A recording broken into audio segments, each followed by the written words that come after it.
Seasons passed. The garden no longer pulsed weakly. It thrived. New flora emerged, hybrids of old-world species and magical blossoms only the veil could birth. Kael remained no longer a cursed sentinel, but a companion to the soul sustaining the sanctuary. Yet something stirred beyond the veil. One day, as Kael walked beneath blooming sunferns, he noticed a shimmer at the garden's edge. A figure, a child no more than 10, stood peering in, wide-eyed and trembling. He approached gently. "You found the door," Kael murmured. The child held a broken necklace. "My dad. He told stories. Then he disappeared. I followed the light." Kael's gaze softened. The garden had called someone again. Within the root chamber, Avelyn stirred. Not fully human, not fully light. She felt the presence. The garden whispered through her.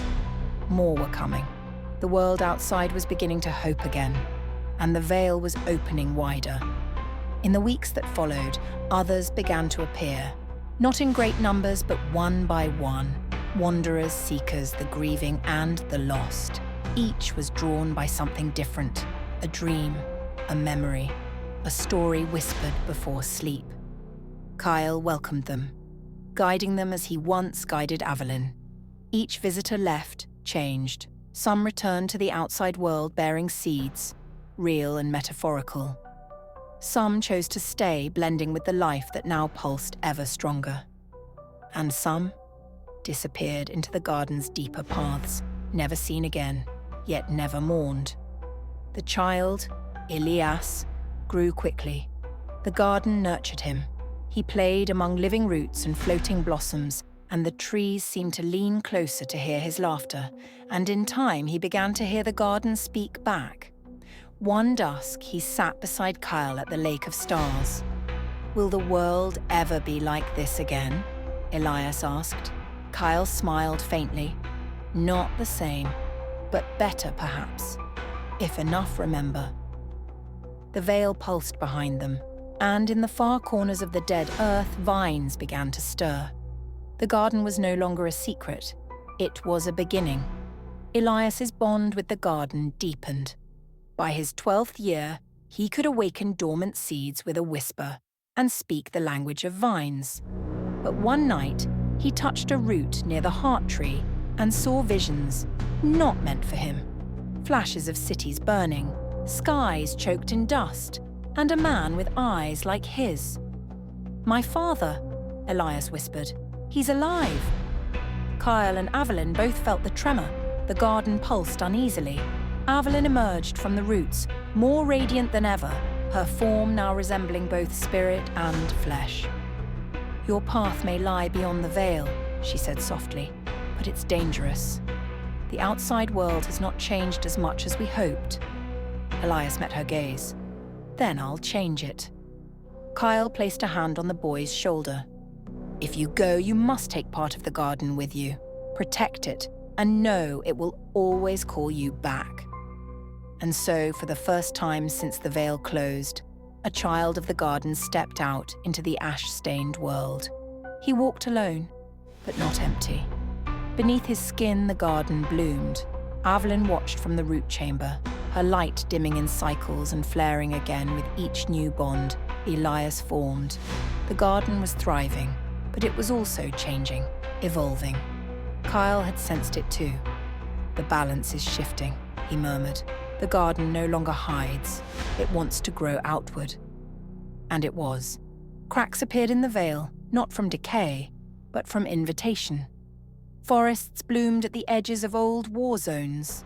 Rivers ran clean where once they foamed with poison. Birds returned to long, silent skies.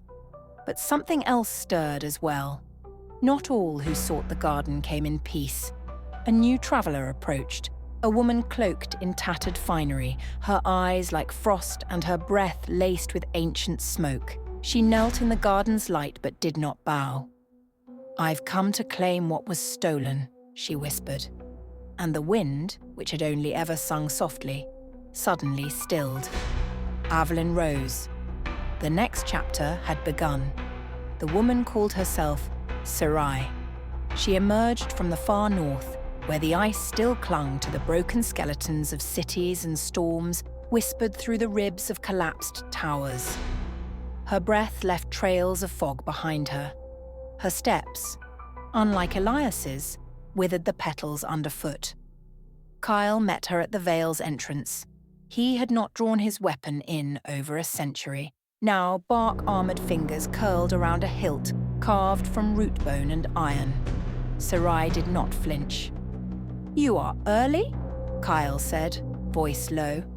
She smiled and frost formed on the nearby vines. "No," she said. "I'm late. The garden should have died long ago, but you let hope in. You let the child out." Kael's eyes narrowed. The world needed him. "And I need what lies within." She stepped forward and the veil pulsed, not with invitation but resistance. The garden knew her. It recoiled. From within the heart tree, Avelyn felt the shift. Her light rippled like a disturbed pond. Sarai's presence triggered memories hidden deep in the roots. A name buried beneath centuries of growth. Sarai, once a healer, once a sister to Lyra, once part of the Vale.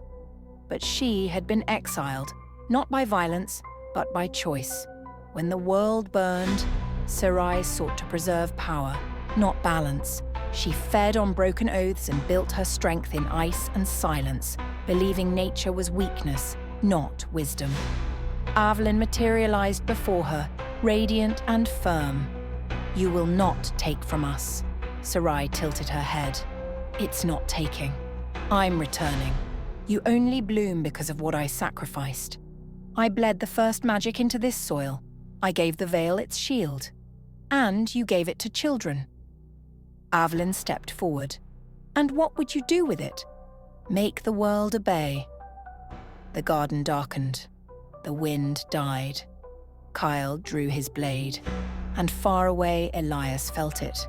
The bond inside his chest, the hum of roots and rivers and memory, tightened. He dropped the seedling he had been planting. He looked to the horizon. The Vale was calling him home. Elias returned not as a boy, but as a force. Where once he had tread softly, now the garden answered his stride with thunderous bloom. Trees bowed, petals sang, the lake of stars reflected flames. Sarai was waiting. She stood at the edge of the heart tree, Kael's blade inches from her throat, her eyes never leaving Avelyn's. Then she saw him, Elias. "The child," she murmured. "I'm not a child," he said. Avelyn stepped back as Elias moved between them. He didn't speak to Sarai at first. Instead, he knelt and placed his hand to the root floor. The garden trembled. Ancient pulses awakened beneath the surface. Echoes of Lyra. Echoes of something older still. "You think power comes from control," Elias said quietly. "But this place is not a throne. It's a promise. And promises rot in the mouths of the hungry," Sarai hissed. "I won't ask again. Let me in. Let me bind the Vale as it was meant to be." Kael stepped forward, but Elias raised a hand. "Number she may not leave, but she may see." Elias opened his palm. A seed sat within, pulsing between gold and green. "Take it," he said. Sarai scoffed. "A trick? A mirror." She reached out slowly and touched it, and the garden surged. Vines wrapped her arms, not to restrain, but to remember. Her memories poured into the roots. Her grief, her betrayal, her loneliness, her fury. She had loved the earth once, deeply, madly, but it had not loved her back. The Vale showed her what she had become. Sarai fell to her knees weeping, and the garden did not reject her. It forgave. To be continued.